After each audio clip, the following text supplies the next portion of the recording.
ये कहानी है एक ऐसे ब्लैकआउट की जिसके बाद इस दुनिया ने इलेक्ट्रिसिटी को कभी नहीं देखा, जहाँ की नई जनरेशन को पता भी नहीं है कि इलेक्ट्रिसिटी नाम की भी कोई चीज एग्जिस्ट करती थी। तो कहानी की शुरुआत होती है शिकागो से, जहाँ सभी लोगों के घरों में इलेक्ट्रिसिटी थी। वहीं हमें एक फैमिली दिखाई जाती है जिसमें छोटी बेटी चार्ली जो कार्टून देख रही थी, वहीं उसका छोटा भाई डैनी आईपैड में गेम खेल रहा था और उनकी मॉम रेचल फोन पर किसी से बातें कर रही थी। तभी उसका हस्बैंड बेन घबराता हुआ घर आता है और उन्हें बताता है कि उनके पास ज्यादा टाइम नहीं है, जिस पर रेचल उससे पूछती है कि तुम किस बारे में बात कर रहे हो। अचानक यहाँ बेन के घर में लाइट्स ब्लिंक होने लगती है। समय रहते बेन अपने लैपटॉप से कुछ फाइल्स यूएसबी में लोड करने लगता है, जो अगले ही सेकंड में 100% डाउनलोड भी हो जाती है। जिसके बाद वो अपने लैपटॉप से यूएसबी निकालकर उसे एक मेटल के लॉकेट में जोड़ देता है। बेन अपने भाई माइल्स को भी आने वाले खतरे के लिए वार्न कर देता है। अचानक बेन का कनेक्शन माइल्स से टूट जाता है और माइल्स की कार भी बीच हाईवे पर रुक जाती है। माइल्स और उसका दोस्त अपनी कार से बाहर निकलते हैं तो वो ये देखकर हैरान रह जाते हैं, क्योंकि अकेली उनकी कार नहीं थी जो हाईवे पर रुकी थी, क्योंकि उनके पीछे रुकी हुई गाड़ियों की लाइन लगी थी, जिनकी हेडलाइट्स भी एक के बाद एक अपने आप बंद हो रही थी। आसमान में प्लेन्स भी इधर उधर क्रैश हो रहे थे, जमीन पर ट्रांसफॉर्मर्स फट रहे थे और यहाँ तक कि विलीज टावर भी एकदम काला पड़ चुका था। इसके बाद हम धरती को अंतरिक्ष से देखते हैं, जहाँ धीरे धीरे धरती से बिजली गायब होती हुई नजर आ रही थी। अंधेरा यूएसए के नॉर्थ से होते हुए ईस्ट और साउथ में फैलता चला जा रहा था और चारों तरफ ऐसा मंजर हो गया था कि मानो ये अर्थ न होकर मून हो। लेकिन आज की जनरेशन यानी कि जैन जी के लिए इंटरनेट ना होने का मतलब है कयामत का आ जाना। इसके बाद हमें एक स्टोरी सुनाई जाती है, जिससे हमें पता चलता है कि उस ब्लैकआउट को 15 साल से ज्यादा हो गए हैं। ब्लैकआउट के बाद इलेक्ट्रिसिटी आज तक वापस नहीं आई, जिस वजह से इलेक्ट्रिसिटी से चलने वाली सभी चीजें बेकार हो गई थी। यहाँ तक कि लोगों के कार, इंजन, जेट प्लेन और जरा सी बैटरीज भी बिल्कुल खराब हो गई थी। इन सब चीजों की वजह से बड़े पैमाने पर सभी के हालात बहुत खराब हुए, जिसके बाद न कोई परफेक्ट इकोसिस्टम बचा और न ही गवर्नमेंट ब्लैकआउट के बाद यूनाइटेड स्टेट्स 6 भागों में बंट चुका था। बिजली न होने की वजह से शहरों के ऐसे हालात को देखकर ज्यादातर लोग यहाँ से कहीं और शिफ्ट हो चुके थे, जिनमें से एक बेन और उसकी फैमिली भी थी, क्योंकि वो वहाँ के विलेज एरिया में रहने लगे थे, जो कि द मुनरो रिपब्लिक एक पीसफुल कॉलोनी थी, जहाँ कुछ 100 लोग जाकर बस गए थे। यहाँ हमें पता चलता है कि बेन की वाइफ बीमारी के चलते कुछ साल पहले ही मर गई और अब बेन एक ब्रिटिश मेडिकल डॉक्टर मैगी को डेट कर रहा है। उसके बच्चे डैनी और चार्ली भी अब बड़े हो चुके हैं, लेकिन डैनी को अकेले रहना ज्यादा पसंद है, क्योंकि वो अस्थमा की बीमारी से गुजर रहा है। ऐसे ही एक दिन चार्ली अपने भाई के साथ जंगल में जाती है, जहाँ उन्हें एक पुरानी वैन दिखती है। चार्ली उसके अंदर जाती है और वहाँ उसे एक मिनी फ्रिज मिलता है, जिसे देखकर उसे अपने बचपन की याद आने लगती है, जब ब्लैकआउट के बाद उसके मॉम डैड ने उसे वो पिघली हुई आइसक्रीम दी थी, क्योंकि वो उस वक्त की आखिरी आइसक्रीम थी। एक दिन जब चार्ली हर दिन की तरह जंगल में एक चक्कर लगाने जाती है, तब मुनरो मिलिशिया, जो कि मुनरो रिपब्लिक की मिलिट्री फोर्स है, वो कॉलोनी के अंदर आते ही धावा बोल देती है। मिलिशिया की कलाई पर एक टैटू बना हुआ था, जो कि मुनरो रिपब्लिक के मेंबर्स का सिंबल था, जिससे उन्हें पहचाना जा सकता था। अब क्योंकि ये मुनरो रिपब्लिक के सेटलमेंट का समय है, इसलिए वहाँ रहने वाले सभी लोगों को टैक्स के रूप में अपनी फसलें देना उनकी जिम्मेदारी है। हालांकि बेन जानता है ये टैक्स से कहीं ज्यादा है। बेन को लगता है कि उनके साथ कुछ बुरा होने वाला है, इसलिए वो अपने सबसे अच्छे दोस्त आरोन के पास जाता है और उसे वो लॉकेट दे देता है, जिसमें बेन ने मूवी के शुरू में वो यूएसबी लगाया था। बेन आरोन से कहता है कि चाहे कुछ भी हो जाए, तुम्हें इस लॉकेट को कुछ नहीं होने देना। तभी उस मिलिशिया ग्रुप का कैप्टन मेजर टॉम नवेल वहाँ आ जाता है और बेन को अपने साथ चलने के लिए कहता है। वो उससे उसके भाई माइल्स के बारे में पूछता है, जिस पर बेन कहता है कि वो माइल्स से पिछले 15 सालों से नहीं मिला है। वहाँ मौजूद सभी देखते हैं कि मिलिशिया ग्रुप अपने कदम वापस लेने लगता है। दरअसल वहाँ डैनी ने उनकी ओर क्रॉस ओपन कर दिया था और वो अपने डैड को न ले जाने की धमकी देता है। बेन उसे शांत करने की कोशिश करता है, लेकिन इससे कोई फायदा नहीं होता, क्योंकि गलती से डैनी उन पर एरो चला देता है, जिससे वहाँ मौजूद एक दुश्मन मारा जाता है। ये देखकर एकदम से सभी लोग मिलिशिया पर हमला करना शुरू कर देते हैं। लेकिन इस लड़ाई में उनका मिलिशिया ग्रुप से कोई मुकाबला नहीं था, क्योंकि देखते ही देखते मिलिशिया के ग्रुप के हाथों कई लोग मारे जाते हैं, जिसमें टॉम और बाकी लोगों को छोड़ दिया जाता है। लेकिन मिलिशिया डैनी को अपने साथ ले गया था। कुछ देर बाद जब चार्ली वापस अपने घर आती है तो वो अपने डैड की ऐसी हालत देखकर शॉक रह जाती है, क्योंकि फाइट के दौरान बेन भी घायल हो गया था और वो अपनी आखिरी सांसें ले रहा था। बेन चार्ली को बताता है कि डैनी को मिलिशिया के लोग किडनैप करके ले गए हैं और अब उन लोगों की आखिरी उम्मीद सिर्फ माइल्स ही है। दरअसल वो चार्ली को अपने भाई के पास जाने को कह रहा था, जो शिकागो में कहीं रह रहा है। चार्ली रोते हुए अपने डैड को बचाने की कोशिश करती है, लेकिन बेन मरने से पहले उसे अंकल माइल्स को ढूंढने के लिए कहता है, जिसके बाद उसकी मौत हो जाती है। अपने डैड के ऐसे मरने से चार्ली पूरी तरह टूट चुकी थी, लेकिन उसके पास शोक मनाने तक का टाइम नहीं था। वो अपना सामान पैक करती है और अकेले बाहर निकलने के लिए तैयार हो जाती है, लेकिन मैगी और आरन उसे अकेले नहीं जाने देते, जिसके बाद वो खुद उसके साथ जाने को तैयार हो जाते हैं, जो चार्ली को बिल्कुल पसंद नहीं आता। इसके बाद तीनों खतरनाक रास्तों से होते हुए पूरे दिन सफर करते हैं, जिससे तीनों के बीच बॉन्ड और भी ज्यादा मजबूत हो जाता है। अगले दिन चार्ली जब पानी लेने के लिए झरने के पास जाती है, वहाँ उसे नेट नाम का एक लड़का दिखता है, जिसे देखकर वो वहीं रुक जाती है। अब क्योंकि पूरी दुनिया ब्लैकआउट में चली गई थी, इसलिए तब के बाद से हर इंसान को पहली बार देखकर खतरा ही समझा जाता था, क्योंकि अब पूरी दुनिया हिंसक बन चुकी थी। यहाँ तक कि चार्ली जैसी लड़की के लिए बहुत सी चीजें दिमाग में होती हैं, लेकिन नेट सिर्फ उससे उसका नाम पूछता है और उसे जाने देता है। रात में चार्ली और उसके दोस्तों को एक टूटा फूटा प्लेन मिलता है, जिसमें वो रात गुजारने की सोचते हैं, लेकिन बेड लीबो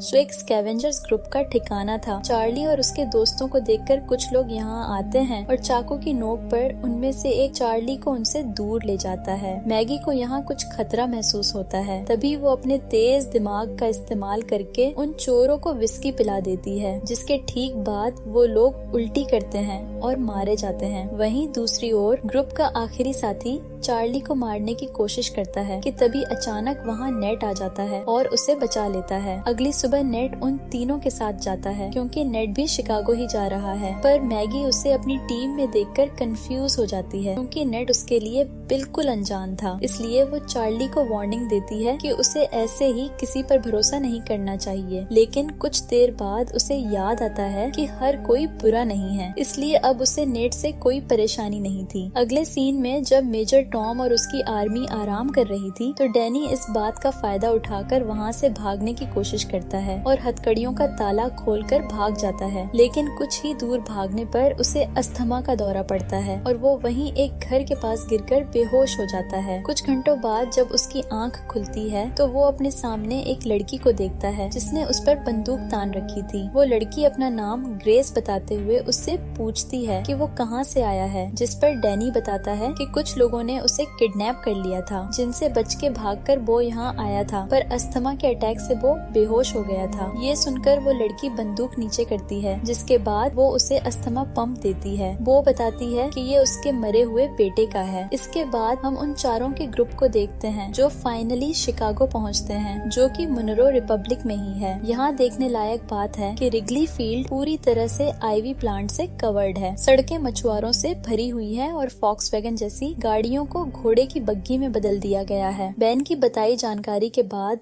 वो सभी एक होटल में पहुंचते हैं और बारटेंडर से माइल्स के बारे में पूछते हैं। पहले तो वो बारटेंडर माइल्स नाम के किसी इंसान को जानने से मना कर देता है, लेकिन जब चार्ली उससे अपने डैड बेन के बारे में बताती है कि हाल ही में उनकी डेथ हुई है, फिर वो बताता है कि वो ही माइल्स है, लेकिन वो उन सभी से अपनी पहचान को छुपाए रखने के लिए बोलता है। कुछ देर बाद माइल्स अपनी भतीजी को अंदर ले जाता है और उससे प्राइवेटली बात करता है, जहाँ चार्ली बताती है कि कैसे मिलिशिया ने उसके डैड को बेरहमी से मार डाला और डैनी को किडनैप करके अपने साथ ले गए। जिसके बाद चार्ली उससे पूछती है कि वो लोग हमारी फैमिली के पीछे क्यों पड़े हैं, जिस पर माइल्स बताता है कि बेन ब्लैकआउट के बारे में जानता था। वो कहता है कि मुनरो रिपब्लिक के लीडर जनरल मुनरो एक क्रूअल डिक्टेटर था, जो पूरे देश और पूरी दुनिया को अपने कब्जे में करना चाहता था, लेकिन उसके लिए उसे कुछ हथियारों की जरूरत थी, जैसे कि फाइटर प्लेन्स, टैंक्स, और क्योंकि बेन अकेला ऐसा इंसान था जो ब्लैकआउट क्यों हुआ था था उसके बारे में जानता था और मुनरो को विश्वास था कि वो इससे निपट सकता है। ये सब सुनने के बाद चार्ली अपने भाई डैनी को लेकर और भी ज्यादा परेशान हो जाती है और अपने अंकल से उसकी मदद करने के लिए कहती है, लेकिन सरप्राइजिंगली वो उसकी मदद करने से साफ मना कर देता है क्योंकि उसका मानना था कि ये काम बहुत रिस्की है और वो इस काम को करने के लायक नहीं है, जिससे नाराज होकर चार्ली वापस अपने ग्रुप के पास जाने के लिए तैयार हो जाती है। उसे परेशान देखकर नेट माइल्स के पास बिल्कुल लड़ने के मूड में जाता है, लेकिन तभी माइल्स नेट का हाथ पकड़कर उठाता है, जहां हमें पता चलता है कि नेट भी मुनरो मिलिशिया का मेंबर है और वो चार्ली और उसके दोस्तों के साथ मिलकर माइल्स तक पहुंचना चाहता था। यह जानकर हर कोई हैरान हो जाता है, लेकिन इससे पहले कि वो कुछ कर पाते नेट वहां से भाग जाता है। अब मिलिशिया को उनकी लोकेशन का पता होने के बावजूद भी माइल्स अपनी जगह को छोड़ने से मना कर देता है क्योंकि उसका मानना था कि वो अकेला ही पूरी फौज का सामना कर सकता है। चार्ली और बाकी लोग भी माइल्स की मदद करने को तैयार थे, लेकिन माइल्स गुस्से में उन पर चिल्लाते हुए उन्हें यहाँ से दूर जाने के लिए कहता है। कुछ ही देर बाद नेट अपने साथ बहुत सारे आर्मी सेना को लेकर माइल्स फ्रंट से लड़ने आता है, लेकिन अपोनेंट में इतनी आर्मी होने के बावजूद भी माइल्स सभी से अकेले ही कटाना के इस्तेमाल से फाइट करने लगता है और एक एक करके सबको मार देता है। जिसके बाद वहाँ चार्ली और उसके दोस्त वापस आ जाते हैं और माइल्स के साथ लड़ाई में शामिल हो जाते हैं। इसी बीच मिलिशिया का एक आदमी चार्ली को जान से मारने की कोशिश करता है, लेकिन अचानक से तभी नेट आकर उस आदमी को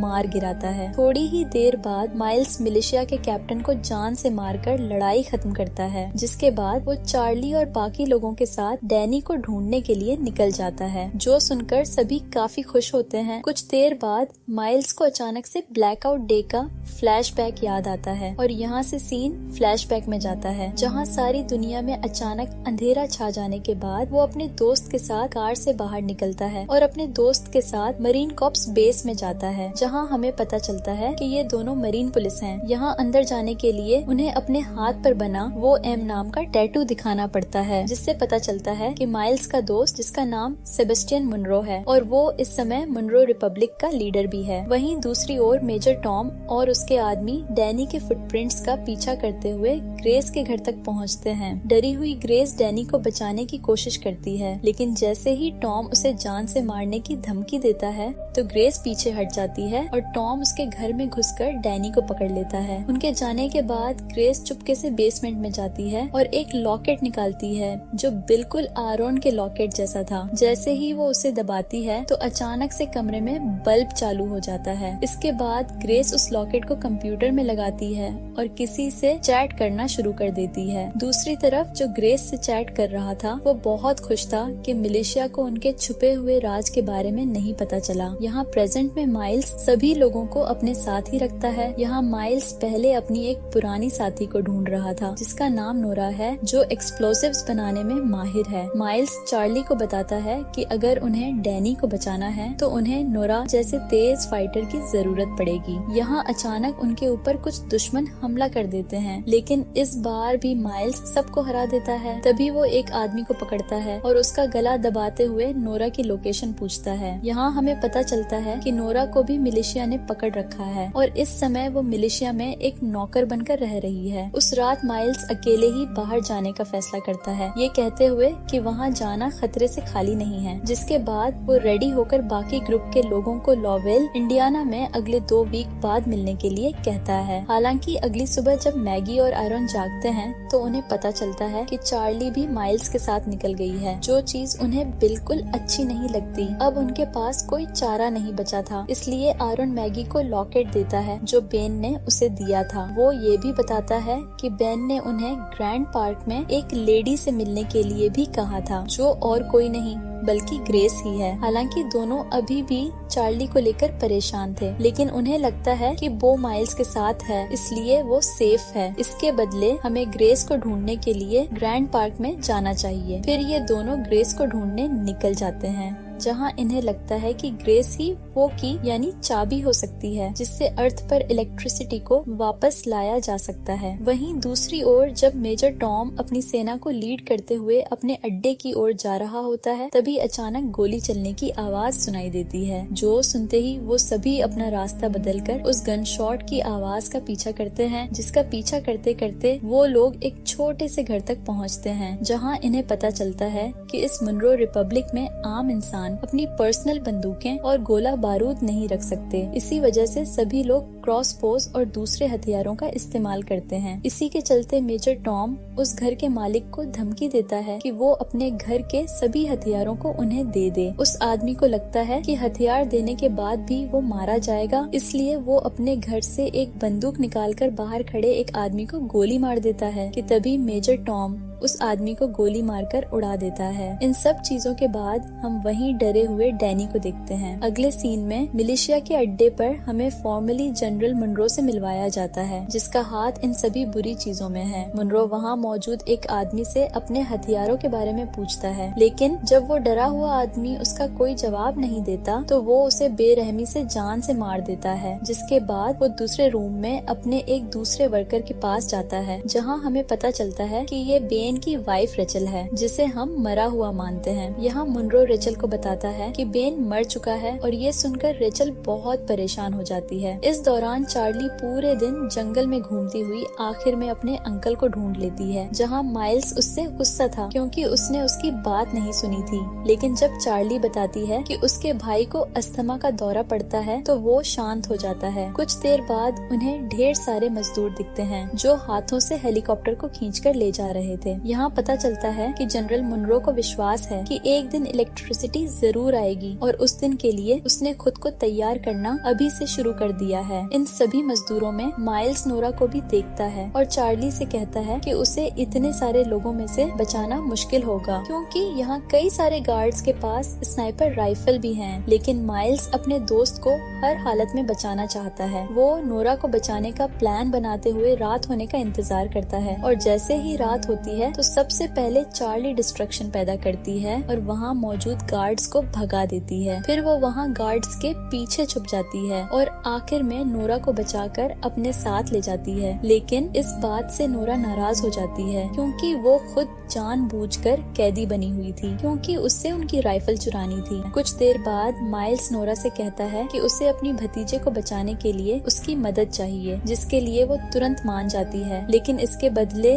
वो उससे स्नाइपरमैन से राइफल चुराने में मदद मांगती है। माइल्स को ये मुश्किल लगता है, लेकिन इस समय उसके पास नोरा की बात मानने के अलावा कोई चारा नहीं था। थोड़ी देर बाद वो तीनों पास की एक झोपड़ी में जाते हैं, जहाँ वो तीनों डैनी को बचाने की प्लानिंग करते हैं। बारूद का यूज करके नोरा एक टेम्परेरी हथियार बनाती है, जिसका इस्तेमाल वो उन स्नाइपर वाले गार्ड को मारने के लिए करेंगे। लेकिन एक दिक्कत ये है कि इस हथियार का असर सिर्फ कुछ मीटर्स तक ही रहेगा, जिसका मतलब हुआ कि उनमें से किसी एक को गार्ड के पास जाकर उन्हें गोली मारनी होगी। वो लोग प्लान करते हैं कि माइल्स और नोरा आसानी से उनकी पकड़ में आ जाएंगे, लेकिन चार्ली उनका आखिरी ऑप्शन होगी। यहाँ से जाने से पहले माइल्स उनसे कहता है कि जैसे ही वो सभी गार्ड्स मर जाएंगे तो वो सभी को बाहर निकाल लेंगे। कुछ ही देर बाद चार्ली अपने हथियार को स्लीव्स के अंदर छुपाती है और एक खोया हुआ इंसान होने का नाटक करती हुई गार्ड्स के पास जाती है और मौका मिलते ही तुरंत उन्हें मार देती है। इससे पहले कि बाकी गार्ड्स कुछ कर पाते, वहाँ नोरा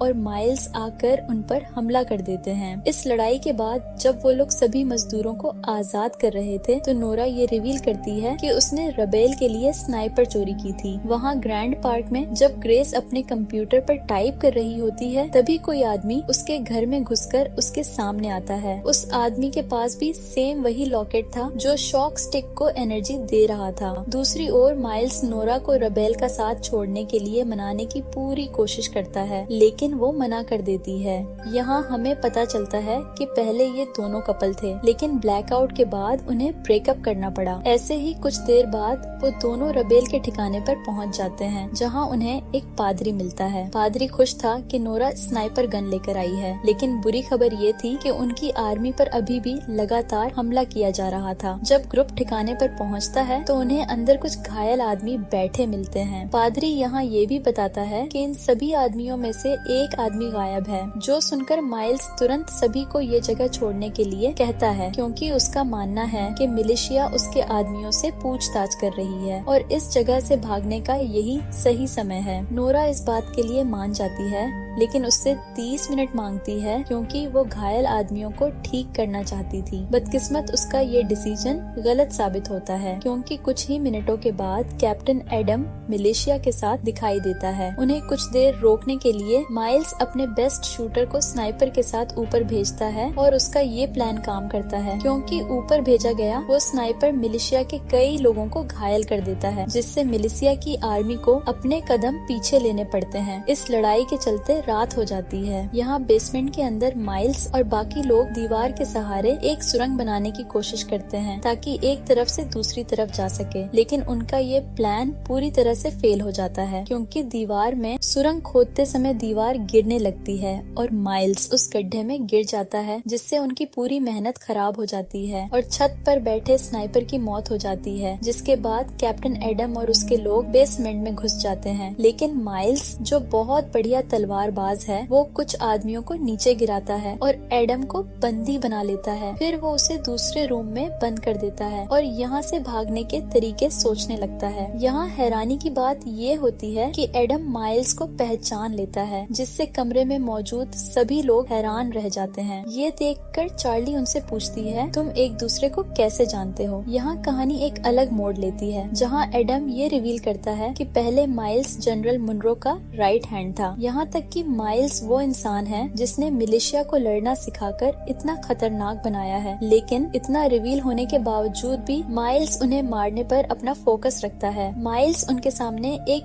डील रखता है, जिसमें वो खुद को मुनरो मिलिशिया के सामने सरेंडर करेगा, लेकिन उसके बदले में उसके ग्रुप के किसी भी इंसान को कोई नुकसान नहीं पहुंचाया जाएगा। किसी वजह से एडम ये डील एक्सेप्ट कर लेता है। हो सकता है उसे अपनी जान की परवाह हो इसलिए। खैर, इसके बाद जल्द ही माइल्स को मुनरो मिलिशिया ले जाया जाता है। यहाँ से सीन फ्लैशबैक में जाता है, जहाँ हम ब्लैकआउट के 2 वीक बाद का सीन देखते हैं, जब माइल्स अपने भाई को ढूंढने के लिए शिकागो आया था और उसका सबसे अच्छा दोस्त मुनरो भी उसके साथ था। वहीं रास्ते में उन्हें 2 आदमी मिलते हैं, जिनमें से एक आदमी दूसरे को बहुत बुरी तरह पीट रहा था। एक अच्छा इंसान होने के नाते माइल्स उनके पास जाता है और अपनी बंदूक निकालकर उनमें से एक को गोली मार देता है। इसके बाद दोनों दोस्त उस बचे हुए घायल इंसान की मदद करते हैं, जो और कोई नहीं बल्कि कैप्टन एडम ही था, और इसीलिए वो आज तक माइल्स की इतनी रिस्पेक्ट करता है, क्योंकि उसने उसकी जान बचाई थी। यहाँ से सीन वापस प्रेजेंट में आता है। जैसे ही एडम माइल्स को अपनी जगह पर ले जा रहा था, तो रास्ते में वो एक ब्रिज पार करते हैं, जहाँ अचानक से एक एक्सप्लोजन होता है, जिससे सभी लोग चौंक जाते हैं और इसी दौरान नोरा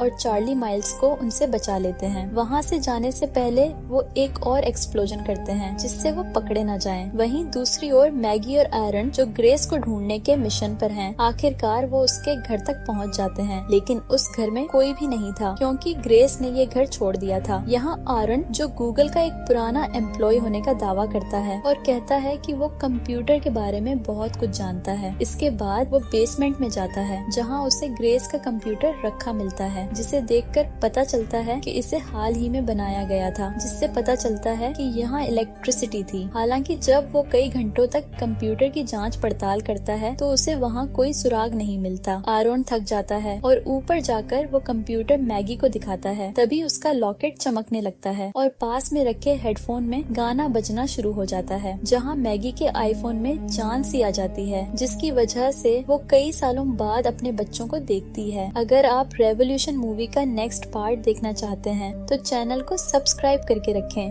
क्योंकि देखना अब ये है, क्या इस दुनिया को इलेक्ट्रिसिटी वापस मिल पाएगी। मिलते हैं नेक्स्ट पार्ट के साथ। Thanks for watching.